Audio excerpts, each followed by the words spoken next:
We are back with another episode of the Black Box Podcast. I'm your host, John, and this one's a little bit different. I'm trying to change up the format just for the time being because I did interviews for so long. I'm going to try to do, like little 15, 20, 25-minute like talking sessions with another person, sometimes maybe even myself, where I just go over, a common topic that's being talked about a lot in the news or something along those lines, trying to stay away from political stuff for the most part, though. So today I had on Juan Tomayo. He's our boy. We did an interview with him. I don't know how long ago, but he's a previous guest of the Black Box podcast. He's a lawyer. Um, yeah, and we talked about the recent TikTok congressional hearing with the CEO.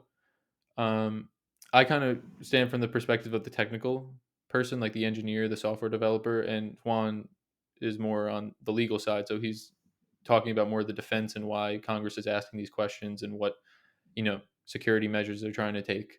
So I think it's a good one. We cover a few topics from the conversation that were pretty important, and just kind of tried to make sense of it. So maybe people that watched it but didn't really fully understand what was being said or the technical aspect of it. So hopefully it helps. Tried not to be biased at all. Just a little disappointed in the lack of technical understanding from the people who are speaking on behalf of the country, but also we got to be safe because we don't know if a Chinese-based company could be mishandling our data. So totally understand it from both sides. Other than that, I'm gonna dive right in and thank you, Juan, again. Appreciate you taking the time and peace.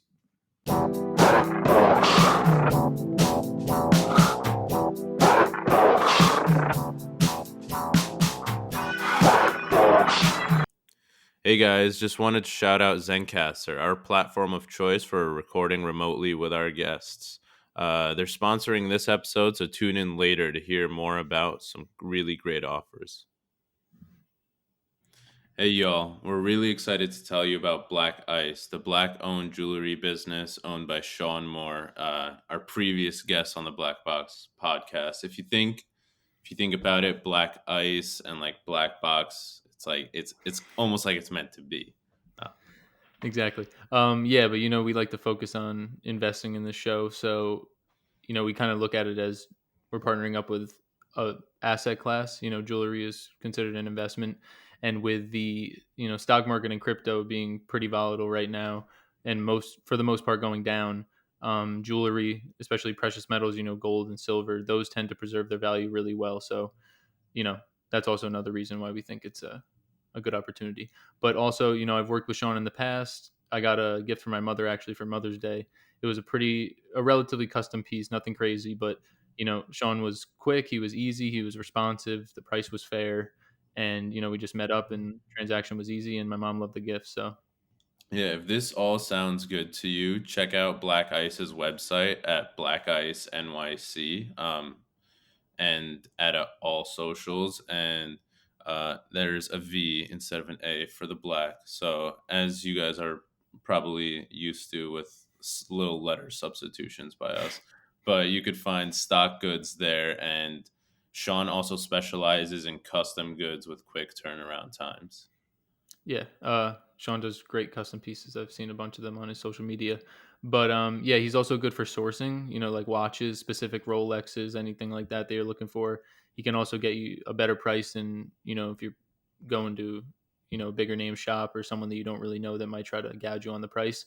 So along with that, it's also supporting an upcoming entrepreneur. He's had a lot of success. He just celebrated his 1 year anniversary of the business, had a really nice party. And Let's get back to the show. all right, everyone. We're back with another episode. This time we have Juan Tomayo on. He's a previous guest of the Black Box podcast, so I don't think he needs to reintroduce himself. But today we're going to talk about something pretty interesting, and I just wanted to have some, technical discussion about it. Recently, there was I guess, the congressional hearing with the CEO of TikTok, and they were kind of asking him questions just to gain more understanding about how the app works, how they're garnering information, and where, if and where are they storing it. Yeah, so because we know Juan is a lawyer, he is a member of the bar. Yes, sir. And you got a bar card, and Unfortunately. yeah, and then I figured for his like legal expertise and then my technical knowledge, it would be a pretty good conversation. So I guess before we get started and get into it, Juan, is there anything you want to talk about, or just I don't know, say hello? No, no, hi everybody. Um, no, but like definitely like start the discussion because I think like I'd rather chime in with the perspective of like maybe what the Congress people are thinking, or maybe like some of the rationale behind the questions they're thinking. Because I think you have the technical Yeah, expertise that I definitely don't to like lead this. yeah, 100%. Okay, yeah, yeah. I just wanted to make sure, but I mean, I guess this conversation will come off like I'm defending TikTok and Juan's defending like the Congress people, but it's more me expressing my discontent with the fact that there are people representing us in these situations that clearly have no idea how like a software like stack works and like how data is stored and how you access a network. So, Absolutely. I wish that we could have the right people like asking those questions if we're going to do it. But yeah, so I had 3 points I wanted to talk about. The three being because I watched some recaps. I didn't watch the entirety of the meeting, but I'd say I watched probably like an Mhm. hour's worth. There were three main points that I thought I wanted to talk about that kind of just showed like the lack of understanding of it. There's the face scanning aspect where there were some points brought up about how they're storing like, user data about their like physical appearance. Another one is like how they're calculating the user's age because apparently they're able to like feed them content based on their age. And then three is like accessing a Wi-Fi network and what they could do with that access once they're like granted to be like a participant on a Wi-Fi network or something like that. Mhm. So I guess there's just been a lot of controversy over. I guess this entire process and this hearing was to like bring to light what TikTok is doing with American data, like American users' Right. data, and how safe are the users while using the app. I guess, right? More or less, I think that that's what the point of all this was. So Yeah, I think trying to yeah, take it like we're looking at it from like a security perspective, but I think it's hard not to politicize this issue, right? I think like part of it is politics. The U.S. doesn't have like the most comprehensive and safe data protection scheme either. Like one of the biggest beefs that Europe has with us is that government surveillance is a probable thing in like U.S. like tech operations of any variety and data operations gotcha. of any variety. But I think like it's a valid concern on all the same because I think China has even more of those concerns from that perspective, right? When you're looking at it from like a data, like a user data perspective, like you're thinking about like the government regime and espionage ability in China obviously has like a monopoly on that for anyone operating in China, at least, Yeah, right? yeah. TikTok, for example. Okay. Yeah, yeah, yeah. And I guess it wouldn't be that big of a deal if it wasn't China. I guess that's like the Well, bigger point that's to me yeah, since like we're 100%. Like I think, like world yeah, powers kind of opposing each other and how China has been, at least fed to us to appear to be in terms of like their ruthlessness in some capacity and how like I the think the entity it's again, it's hard not to politicize this. If this was like an app that exactly. didn't come from China, I don't think it would have. But if it was as big as TikTok, like that's the question. Right? Like, what is the biggest like competitor with TikTok in reality? Like maybe like Facebook, like Meta, Yeah. like other big social media platforms like conglomerates, right? Like they've done it to Mark Zuckerberg. They brought him in and they were like asking him like really shit questions. You know what I mean? Like they were questions Well, I all the think same point, but I think there wasn't as technical, right? Like, I mean I think it was. I think it was hmm, just regarding different topics that Facebook has been known to, maybe take too yeah, much data or something like that. But yeah, I think it's also a larger like attack on tech in terms of the security and how much like when the internet first came, hmm, it was more like just feeding information to someone. But it's right, since then in the 2010s and now especially become like taking in users' data and also feeding them things. So now all these companies have a bunch of iterations of like people's private information and right. they are now saying like, all right, well if shit hit the fan, like they have all this stuff that they could like take advantage of and utilize and leverage and like hurt like Yeah, it's they pretty don't concerning. they care about the citizens but they don't really care about us as much as they would like someone of value having their personal information on those apps, right? Like because Yeah, that's for that's like a sure. threat to national safety more than anything. Yeah. But I okay, guess okay, again, I think it's a I'll really get to the weird question. instance. Yeah, let's get What? to the point. Yeah, it's a Okay. weird example. TikTok is such a unique example in this space because of how big it is, right? Like, Yeah. um All right, so the first one being the face scanning. So in the video, the congressman was basically asking, "Are you storing like physical like are you storing data about the physical attributes of the user?" And then the TikTok CEO basically was like, "No, we don't store anything that's related to face, voice, or Mhm. Yeah, anything typical like that." characteristics. Yeah. Um, and how do I want to put this? Like the congressman was having a hard time understanding that they weren't storing that data, but they were still able to use like filters and things like that. But in reality, Hmm. which the TikTok CEO mentioned shortly after that, in order to do the filters, they only need to know where your pupils are or like certain aspects of your face. But Yeah. they're not. They claim to not even be storing that data. Like in like a full stack web application or like an app of any sort, you have a server that is basically accessing the database, which is where all the data is stored. But Hmm. there's also an entirely another component, which is the front end that you're viewing, like the user interface. And Yeah. the way that it works is there's servers running that's basically the company, but every time you open up like like a website, all of the front end stuff is being rendered on your device. Hmm. So like for them to use and when I say that, I mean like the data starts on the front end and only by choice will you send it to the back end where it could be stored. So they're Yeah. You claiming have that to in like, this opt case, into that. Yeah. yeah, so they're basically taking the data of where your eyes are, or maybe another component of your face like your nose or mouth, and they're keeping it all on the front end. That's all on the user's device physically. They're not sending Yeah. anything over. So I guess I mean there's But not can they much more access to it than that? they didn't understand, but like But can like TikTok access that data? yeah, TikTok Like can if they access the wanted to. I'm data. not saying that they're actively doing it, but like if they really wanted to, they could access that. Yeah, they could. I mean, they are their code that's like it's basically like they wrote this code, but it's running on an instance on the person's device. Yeah. It only can become stored and like their data permanently is if they sent it to the back end and then stored it in the database. So like they are taking the data to some extent from like, the Mhm. camera input output and then plugging it into Yeah. their app and then saying if the eyes are in this point and they're like these two data points are this far away, like all right, put the filter up. You know what I mean? Yeah. But then how long is that instance saved on their phone? Um Basically the moment that they like close the session of the app, like if you swipe up and Mhm. then close it, Yeah, it's like you gone. close the app fully, yeah, It's then gone. that'll like wipe the instance.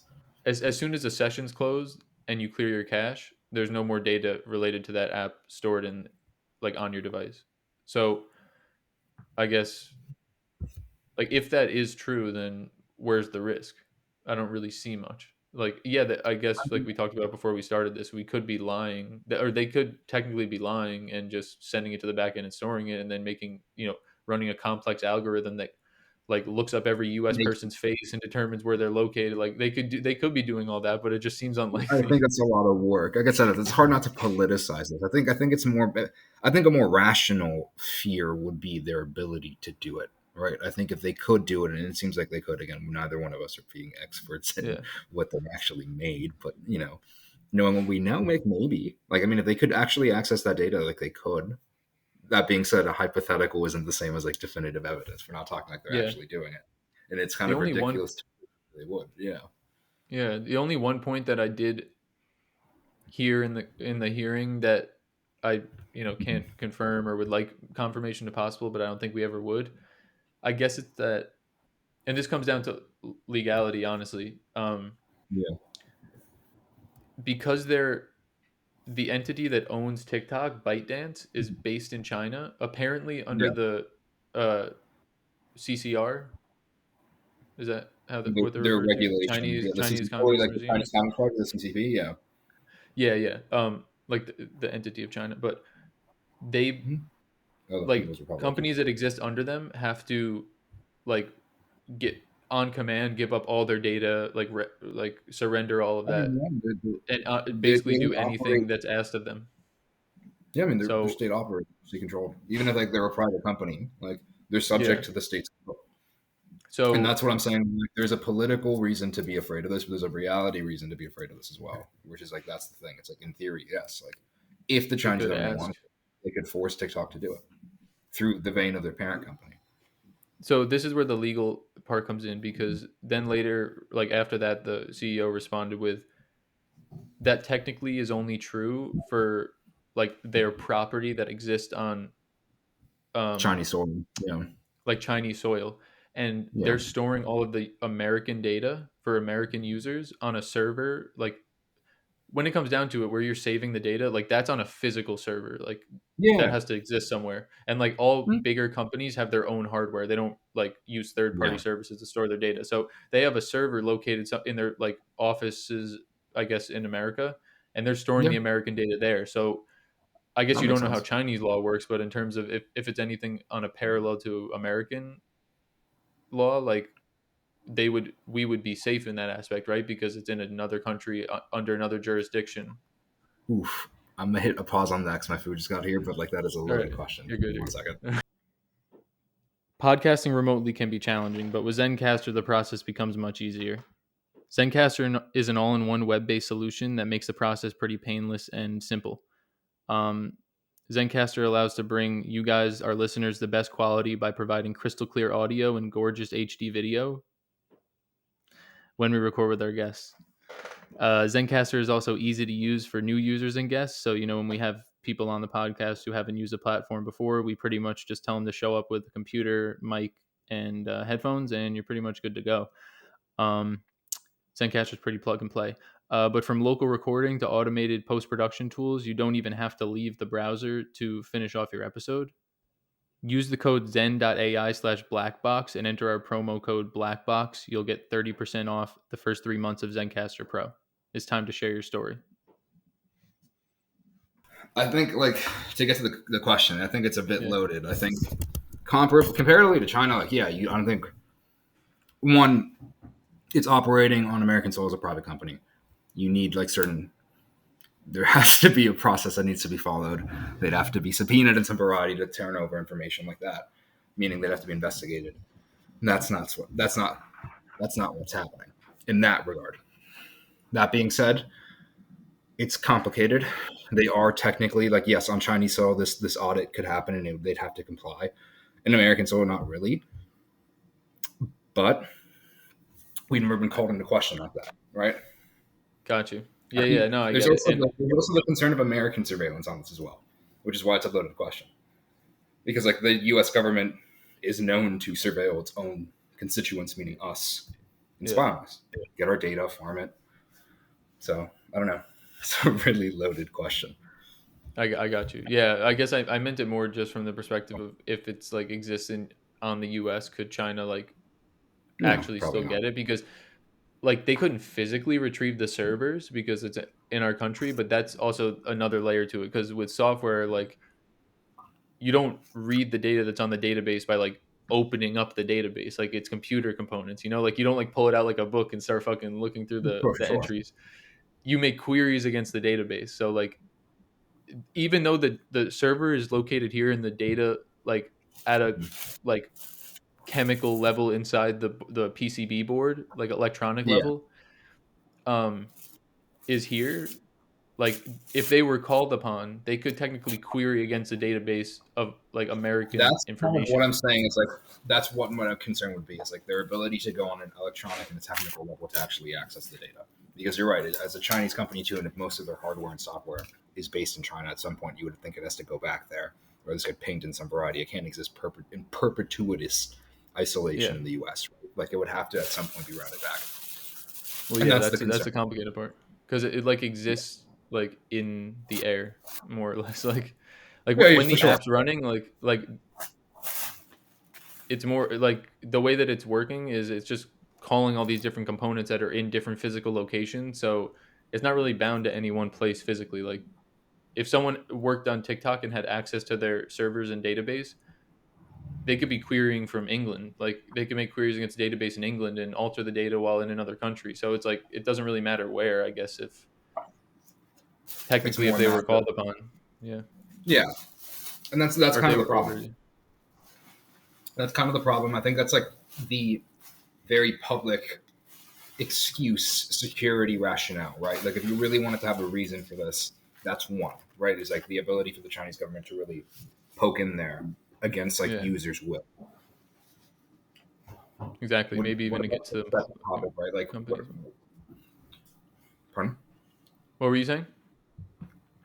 I'm thinking. What was I'm the trying other to think topic? about it in the perspective of like the other topics, right? Like, Oh yeah, so I yeah. think So like the calculating age, and storing you like I guess not storing it, but I guess that's also a concern. But how are they able right. to um I guess like the concern by the congressman was that, all right, are you now using the face information to then calculate their age? Like we don't want our people to be able to determine that based on like what they look like and have that information. But No, the but they are CEO of determining it TikTok, with, like, yeah. Don't they give it? Like, doesn't a user have to give their age data anyway? well, There's like a that's why, yeah. So the TikTok CEO was saying we use something called age gating for the initial, like, because mm, also when it comes to things like that, determining something that isn't 100% fact based on what's in your application, like smart companies are going to use as many like sources. It's called like data aggregation, multiple mm, sources to determine, make an educated guess more or less. So they use the age gating initially to be like, well, if you say you're this age, our app's going to believe you. So if you can lie somehow and like prove that you're a different age, then you'll be able to view explicit content. But then that's the user's responsibility to not lie, or the parent's responsibility to determine that when they make the account, they're not saying they're 20, they're saying that they're 6, or they're saying, I guess 6-year-olds are on the ship, but maybe not, more like no, 12, but I'm they 10, I'm probably 11. are. Right? Like, yeah, like young Yeah, kids, like not 6-year-olds, but like 8, 9, 10-year-olds for sure. yeah. And then the other aspect was, they said we look at, so this was the part where I was like a little bit disappointed in the congressman's understanding, because the CEO said we look at the videos that you're sharing and liking and posting to like all like the age of other people that are watching that, and the age that's mentioned in those videos and the type of content that's being mentioned in the videos. Right. You can use that to make an educated guess as well. Like, all right, you might have said you're 8, but now you're watching all this content that's for like 11, 12-year-olds. Maybe the algorithm adjusts your age slightly based on that. So, and they were Mm-hmm. like, that's pretty creepy. It's like, I guess I'm not really I guess it's creepy, but to me it's more smart, because it's not like I'm taking any information about you that's sensitive. It's already information that you gave the app, you permissed the app to like use and look at and log. So why can't I use that to then make your experience better and give you more of the content that you like? It's not like I'm Because listening on a microphone to what you're talking about with your friends when you're not using the app. now this is a very idealistic perspective and take on this, but I That's think fine. the idea of Congress, senators who represent the common person, right? Representing the constituency. The average American, the average person, quite frankly, doesn't understand what a lot of this is, right? And on some level, it is a little bit unsettling, maybe not scary, but like you're unsettled by the concept of data aggregation and the ability Yeah. of like an algorithm to learn based off of your behavior, right? That's a little bit unsettling, especially when it's for private interests. We know the company may have ties to a foreign power we're not comfortable with. Like, I think it's easy to, maybe the questions are dumb, but the rationale behind it isn't dumb. I think it's a very valid fear. It's just, it's that question of like user education that you can never really answer from the perspective of making an app, right? It's like you can Yeah. only trust your users so much, and you have to give them that reign to lie or misuse it or just incorrectly use it. Like, I don't know, but there's always that ability. I think. Yeah. I think I that's the think that concern as well. TikTok can't filter this out, right? Like after a certain point, you can't, like, you can't do anything.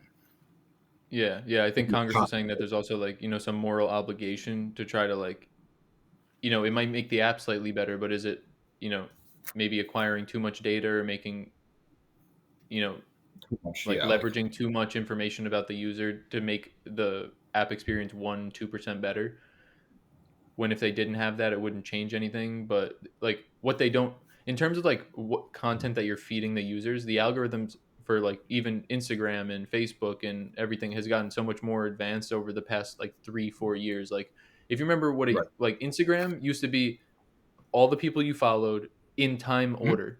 Like you used to have to like scroll all the way to the bottom of your feed and be like, all right, this was the last post I saw. Now I can see all the new ones.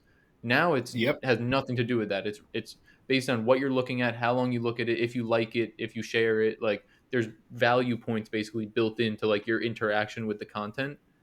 and then whatever has the highest score is what's going to get pushed to your feed, plus a little mix in of the people that you follow. And Like, advertisements. Yeah. you used to see posts from all your friends. Now, if there's someone on your profile you follow but don't like, you never fucking see their content, bro. I like it's basically the same people and you just keep seeing them. Like it's like I a know it's circle of made it. friends. Yeah. So it's happening everywhere, but it's like if Instagram or whoever set the precedent never did that with the content, Right. would the users know like what they don't know can't hurt them in some type of way? Like we could all just be getting feeded a basic stream of content like we used to. Now we're getting this like really advanced algorithmic, like somewhat artificially intelligent like But it's way the of question. it I now. mean, the question's a valid question just because of the technical acumen. Like, put the technical acumen aside. Like, it is a question of should we rather than would we, or rather could we, right? Like, we Yeah. can, but do we need to? Like, it's like you said, is there an ROI on this? Is there like a valid return to that extra 2-3% metric that you can calculate of like the app is better, it's hitting even more of an audience, providing them even more of what they want, right? Well, I think to some capacity for the companies it is worth it because they're the only way they make money is if people are using the app. Like it's all about screen time and like are you using your app more hours than you are a different one. So Right. like these things have definitely shown to like statistically increase screen time and like ad success because they can now cater the ads to the people that are looking at those videos with that type of content. So obviously the Right. products that are being sold are doing better so they could charge more for the ads, I'm assuming. Like it's definitely has its advantages, I get but the profit incentive behind it, but like most things, profit is not like a moral argument. well, yeah. I think But more like that moral argument component is critical for Congress, right? I mean, you know how I feel. Like I think that like the moral aspect comes first and then the profit should always come second. But I just think it's hypocritical of a country that's like a capitalist society like the US where we constantly like ignore environmental factors. Like people in Congress actively do this, like safety of Sure. people around us related to guns and all these other things that we don't need to get into right now just because they're, polarizing No, you're topics, but like I just think it would be hypocritical to then be like in this one instance or like in this instance because it's like a technical app that stores or like utilizes people's data. Like that's more of a threat than like any of the other things that we choose to not acknowledge. I But think it's a that's matter of perspective. opinion Like I based. challenge you to look at this as less of a matter of like moral right and wrong, more of a matter of perspective. Yes, we're pretty bad. I think it's bordering fact that China's worse, right, in almost Yeah, all yeah. aspects of it. And then I think besides that, there is a certain point when you have to think about it from a destabilization perspective. TikTok is huge. TikTok is everywhere. TikTok is pervasive. It affects every level of society right now when it didn't 5 years ago. It's You're very right. And explosive. Very, and I think like that in and of itself for a superpower, right, like it's us, threatening in a way. Yeah. it's threatening, right? Like you lose control of your citizenry. They depend on this foreign thing to give you like something nice. It's natural, I think, to be a little bit afraid, but I think there is an insidious aspect to what TikTok can and cannot do, right? I'm not saying it's like I'm not saying a lot of it isn't fear mongering and a lot of it isn't politicized, but I think there's a certain amount of like suspicion that is valid because this is a Yeah. unique situation where like the overarching political power can call into question what TikTok can and can't do, provided them, right? 100%. No, no, and just to throw it out there, like I'm actually not fully in support of TikTok. Like I No, yeah. definitely get some sus vibes from it. Like apart from all the stuff that we're talking about now. Oh no, this sun's going down. Like apart from all of that, I guess I'm not gonna get any more light. Um, just the fact that it like keeps people on their phones for so long, and I feel like it kills your attention span and like kills your motivation because it's feeding you all this dopamine that you don't have to go out and get Mhm. anywhere else. Like, you know, Yeah. like Yeah, and you for can those live in a aspects, I bubble don't like too. the app. It's more like I can't write off the app for the security stuff because it's not proven and technically Right. like it's sound. So it's more for like the other things, but again, they could be lying, and if they did, and we found that out later, I'd feel like dumb as shit. But that's also why I don't really use TikTok other than to post like content for the podcast because I don't think There it's you like a good like motivational thing or like many other reasons. But we can go into the last topic and then wrap it up from there. go. Oh, The Wi-Fi network access one. So basically, the congressperson was asking, does TikTok have access to a home network? And the answer is, if you're on Wi-Fi and not using cell service, that's going to be yes. Yeah. But then they follow that up with, if you're on the network, do you have access to other devices on the network? And that is, it's not a black and white question, because if, well, to TikTok, it's a black and white question. It's a no. They're saying that they don't use other because that's outside of like norms, unless like your app is meant to like connect to a speaker or Yep. connect to your TV. Connect another device. Yeah. But they're saying outside of industry norms, they're not, you know, getting on your your laptop and accessing the files on Yeah, your unless like laptop. the user plugs in their Yeah. phone, opens Yeah. TikTok while it's connected to the laptop. There's really no reason why they shouldn't. Yeah. And the thing is, it's all like permission based, because in tech, when you're trying to access a foreign entity or a foreign device, you guys have to make a handshake. Like, all right, can I access your hardware or data on your machine? No. All Yep. right, I'm declining your request. Like, it's all about, I make a request to this machine for data, they're either going to grant it or they're not. So if I don't have the right credentials or already have been granted access like manually, or someone made the conscious decision to do that, Yeah, you can't I just can't. walk in. Yeah. So in theory, again, yes, if another device is on the network and you could observe, like, there's ways to observe devices and their IP addresses on this network, because Yeah, it's public to your local area. So I absolutely. could try to hit it. I could try to hit that IP address with requests, but It doesn't like mean you're gonna get access. the port. Yeah, we're basically to the network. The machine exposes a port, and then that's how it could be accessed and hit with requests, more or less. But if it's going to say no and it's not already like predetermined that it's cool to take requests from this app, then no, it can't. So I don't know. I mean, it's just like I I think just that's feel like probably the way that they were framing the questions was like, I understand why they're here and why the event existed, but I feel like credibility just like goes out the window when your bias is clearly exposed, like in your behavior. Like, they were so attacking them. Like, what do you mean? Like, you're trying to access our devices, like you're trying to pull our data off. You know what I mean? no, for sure. I I think feel like like it was, like I said from the beginning, it's very political. But I think even with those questions, it exposes the ignorant level of Congress, right? The ignorance level of Congress. Like they don't have a background in this. They don't have any knowledge in this education, and they're still charged with representing us in these kind of considerations. I think they were, if they had approached it with a technical acumen, like from the lens of you or me or maybe someone else much more educated than us, they probably could have asked better questions. Questions that actually like mattered. Questions that were like much more succinct than like fear mongering. Like, oh, you can get on my device, you can access my this that. Like, there's more targeted because questions you could ask them. it's like, if you had, I mean, where's like the head of like cybersecurity, like For in like the NSA, government, like there's someone, DoD yeah. or something. Yeah, there has to be an expert And who could advise them on it. yeah, and at the same rate, like, you could basically bypass all of these beginner or novice level questions that don't need to be answered because they're not actually getting us to where we want to be. And you could have someone No, who's technical dive into like the actual like nitty gritty questions that, like, the way that someone who's non-technical asks a question, it could be asked poorly, that if the person, like, it gives the opportunity for the person to respond with what they want to hear while not giving away any like sensitive actual information that useful. could give up the problem. So like, again, I'm not saying that they were doing anything wrong, but based on the answers that they were giving, they were not like criminal to anything. But I if mean, someone there's no way technical to was like. there, like, well, if you're on the network and this other one has allowed you to do this, or like, because you're when you have an iPhone and you're connected to your MacBook and I pull out my iMessages, I see my iMessage app pops up.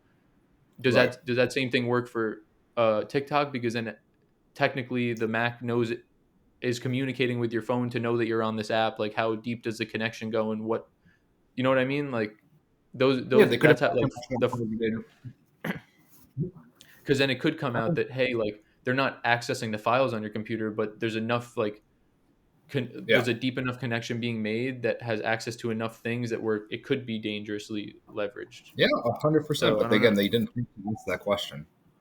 I They think didn't, part of so it too. it's like a waste of time.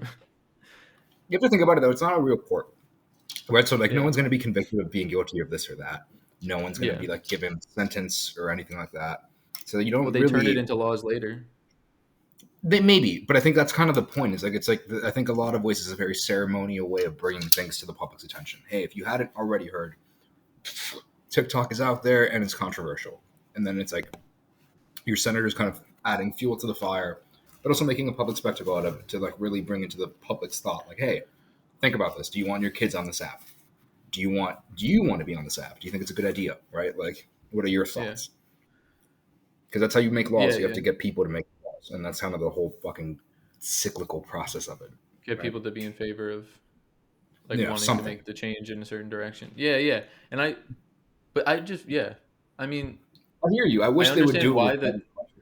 Yeah, just better questions, but also apart from that, I understand why they're taking a defensive standpoint because they're trying to protect our country's data and like the it's a stance. Yeah, take a stance. Like, hey, we're not really in favor for this. At the same rate, I just feel like if it was approached like, let's educate our people on how to properly use the app so they're not giving up any of secure information. That way, while we look into things and determine if we need to ban the app, if it's actually misusing it, because it's going to be hard to prove if they're just using it. Like, we don't have access to their code. That's the only way. Like, I could see, they're actually sending this information to the back end and storing it, even though they told us they're not. But if you control the problem at where you can control it, which is the users, like make sure that they're not giving up information, like tell them to make a profile with like a different birthday and like a different address, and don't post sensitive information into videos, like don't record anything in their app that could be sensitive, don't send messages that have sensitive information, like that kind of stuff. It's like how if you work at a company, you go through training about how to avoid, phishing and all that stuff. I don't know. I feel like there's responsibility on all parts. Like you can't get mad because some person that I don't even know what I was going to say there, but some person who shouldn't be using the app goes on and gives up sensitive information. Like they voluntarily did that. No one coerced them into doing it. Yeah. So there's two sides.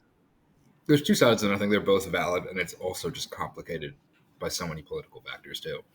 It is. Because if this wasn't Chinese, but if it was a different country, would it be like, would we have the same level of fear, right? Would we steep to congressional investigation?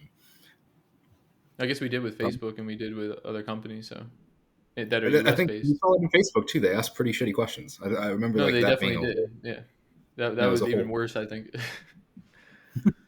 Yeah, at least here they took a stand. There they were like kissing up to Zuckerberg. FTX and they're based in the Bahamas, so I guess they're not a U.S. entity, but I mean like crypto exchange, and they're just like the lack of understanding there too. Which that was pretty bad. That's a whole other topic, but like the misunderstanding of like the advantages of a decentralized currency, and then at the same time we're trying to develop our own like national blockchain, like or decentralized currency or digital currency, at least not decentralized, but right. It's like if you don't really understand it well enough. But again, the people that are developing it are probably not the ones speaking in front of people. They're actually like they're out there doing the work, unfortunately. Yeah. I mean, that's all I really had. Were there any closing things you wanted to say? I appreciate you giving me your like feedback and kind of bouncing off me in that regard. No, I don't think I have anything else. I think it's pretty cool to like talk through both sides and kind of like flesh out perspectives on this because it's a really deep topic. It's deeper than like Congress makes it out to be, for sure. Like, and the not sad, but I guess like unsettling part is we'll never know the full truth until it is needed for us to know the full truth, which is probably in the case that shit goes wrong and like we find out that they've been misusing our data this whole time and now we're screwed. So probably. Otherwise we probably would never know.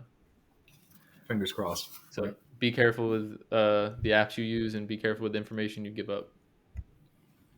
Hell yeah. That's pretty much it, I guess. Gonna try to keep the episode short, little bits of knowledge for the time being, taking a little break from interviews just because I've been doing that for the past, like a year and a half at this point. Juan, appreciate you. Thanks for coming on.